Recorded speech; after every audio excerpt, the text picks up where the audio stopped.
আসসালামু আলাইকুম ওয়া রাহমাতুল্লাহি ওয়া বারাকাতুহু। আলহামদুলিল্লাহি ওয়া কাফা ওয়া সালামুন আলা ইবাদিহিল্লাযীনা ইসতাফা।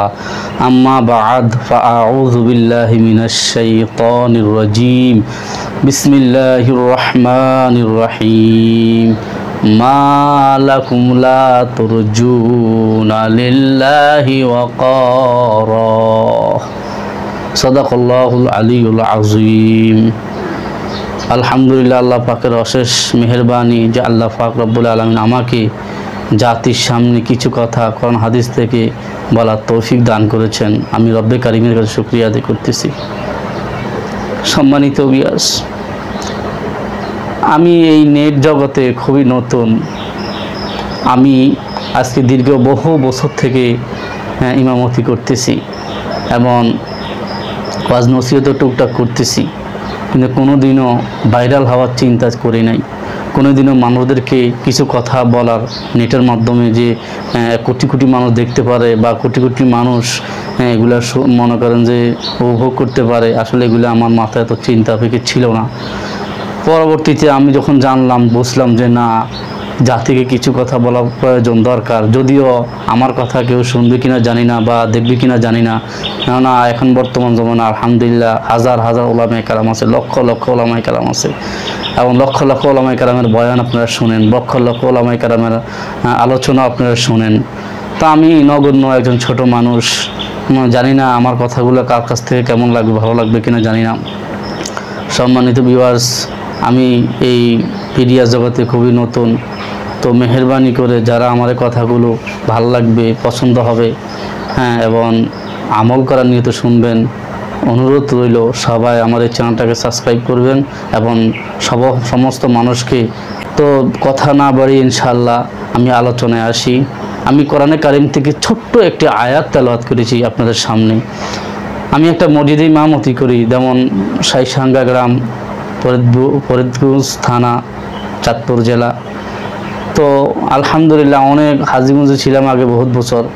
তো সব মিলে ঝিলাইয়া আমি মনে করেন যে এই উম্মত থেকে যা পাইছি এবং মানুষের থেকে আমি যা পাইছি, এগুলো আসলে বলে ভাষায় প্রকাশ করা যাবে না। মানুষের আজকে কত করুণ অবস্থা। মানুষ কিছু জানে না, সেটাও সে জানে না। সে যে কিছু পারে না, সেটাও তো জানে না। এমন এক পরিস্থিতি, এমন এক ভয়াবহ সময়ের ভিতরে আজকে আমরা অতিবাহিত করতেছি। তো আমি দুঃখের সাথে বলতেছি কথাগুলা যে আজকে মানুষ শিখতেও রাজি নাই, জানতেও রাজি নাই। অনেক মানুষ আছে আলহামদুলিল্লাহ, তারা আমল করে, নাহলে দুনিয়া জমি টিকতো না।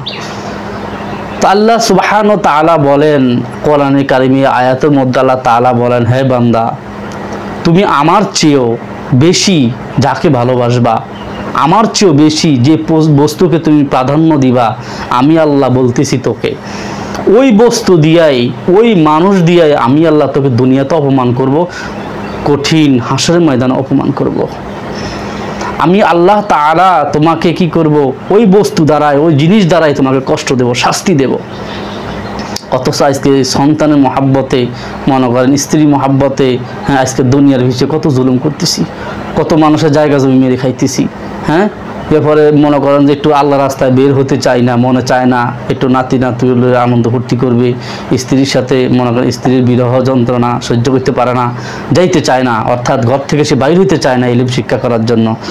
তো আজকে মনে করেন যে আজকে কত মোহাব্বত। এইখানে আল্লাহ তাআলার এই কোরআনের ফয়সালাটাই বলে দিলাম যে আল্লাহ তাআলার ফয়সালা, তুমি যাকে ভালোবাসবা ওই বস্তু দ্বারাই তোমাকে শাস্তি দেওয়া হবে এবং ওই বস্তু দিয়েই তোমাকে ধ্বংস করা হবে। আল্লাহ সুবহানাহু ওয়া তাআলা, আল্লাহ তাআলাকে বেশি বেশি ভালোবাসার তৌফিক দান করুক। আল্লাহ তাআলা বলতেছেন, মা লাকুম লা তুরজুনা লিল্লাহি ওয়াকারা। আল্লাহ তাআলা কত সুন্দর ভাষায় বলতেছেন, তোমাদের কি হয়েছে, কি হয়েছে তোমাদের যে তোমরা আল্লাহর প্রভাব প্রতিবন্ধীকে ভয় করো না? আমি আল্লাহ যে কত ক্ষমতার অধিকারী, আমি আল্লাহ যে কত বড়, তোমরা কি আমাকে ভয় করো না? আমার রাজত্বকে ভয় করো না? কেন ভয় করো না? কাকে তুমি ভয় করো? এই আয়াতের সার মর্ম যেটা আল্লাহ তাআলা বুঝাইতেছেন, যে আল্লাহ তাআলাকে ভালোবাসার, সম্মান করার প্রথম স্তর হচ্ছে আল্লাহ তাআলার আদেশ নিষেধকে সম্মান করা। আল্লাহ তাআলা যখন যা বলছেন ওগুলোর উপর মেনে যাওয়া, আল্লাহ তাআলা যখন যা নিষেধ করছেন বান্দাকে ওগুলা নিষেধ করা, ওগুলো নিজের জীবন থেকে ডিনেট করা, এই কথাগুলোই হচ্ছে এই আয়াতের সারমর্ম আলোচনা। হ্যাঁ, তো আল্লাহ পাক রব্বুল আলামিন আমাদেরকে এই আলোচনাগুলো শোনার এবং আমল করার তৌফিক দান করুক। যাদের এই ভিডিওটা ভালো লাগবে এবং এরকম ইসলামিক কোরআন হাদিস থেকে আলোচনা শুনতে চান, নিশ্চয়ই আপনারা সাবস্ক্রাইব করতে ভুলবেন না এবং জাতিকে হক কথাগুলো বলার সুযোগ করে দেন ইনশাআল্লাহ, সুযোগ করে দেন। আপনার এই একটি সুযোগ, আপনার এই একটি চেষ্টা এই জাতিকে হয়তোবা আমি জানি না, আমার কথা হয়তো কেউ হেদায়েত পাবে কিনা আমি জানি না, কারণ হেদায়েত আমার কাছে না, হেদায়েত আল্লাহ তাআলার কাছে। তবে কোন সময় কোন কথার দ্বারায়, কোন সময় কার আলোচনার দ্বারা আল্লাহ তাআলা কাকে হেদায়েত দিয়ে দেয়, কাকে দ্বীনের পথে নিয়ে আনে, এটা আমি আপনি সারা দুনিয়ার মানুষ কেউই বলতে পারবো না। এই কারণে কাউকে ছোট করে দেখার সুযোগ নাই, কারো আলোচনাকে খাটো করে দেখার সুযোগ নাই। আল্লাহ তাআলা এক এক মানুষের জবানে এক এক রকমের তাসির রেখেছেন।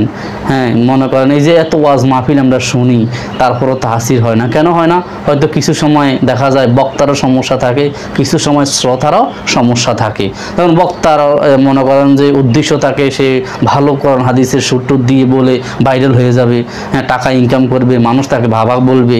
এই উদ্দেশ্যে যদি কেউ ওয়াজ নসিহত করে তাহলে তার ওই নসিহতের দ্বারা কামসু হবে, কিন্তু খোদার কসম তার ওই নসিহতের দ্বারা জাতির 2 পয়সার উপকার হবে না।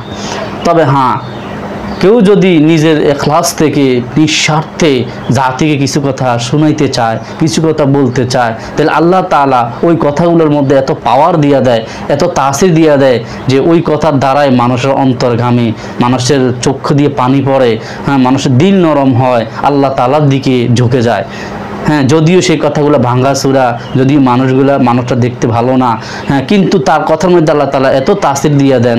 যদিও কথাগুলো আমি অতীতে বারবার শুনছি কোন হাদিস থেকে, এগুলো নতুন আলোচনা না, 1400 বছর আগে কোরআন নাজিল হয়েছে, হাদিস না। এখন ওগুলো দিয়ে আমরা আলোচনা করতেছি সমস্ত ওলামায়ে কেরামরা।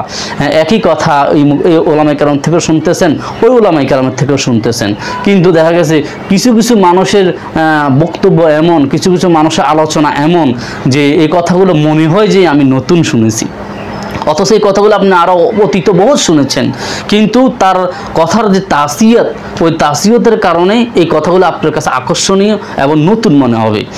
ইনশাআল্লাহ যারা আমার এই ভিডিওটা দেখছেন, অনুরোধ রইল জাতিকে পৌঁছাইয়া দেন, জাতিকে কিছু কথা শোনার তৌফিক করে দেন, কিছু কথা শোনার। আলামিন আমাকে এবং আপনাদের সবাইকে আমল করার তৌফিক দান করুক। আসসালামু আলাইকুম ওয়া রাহমাতুল্লাহি।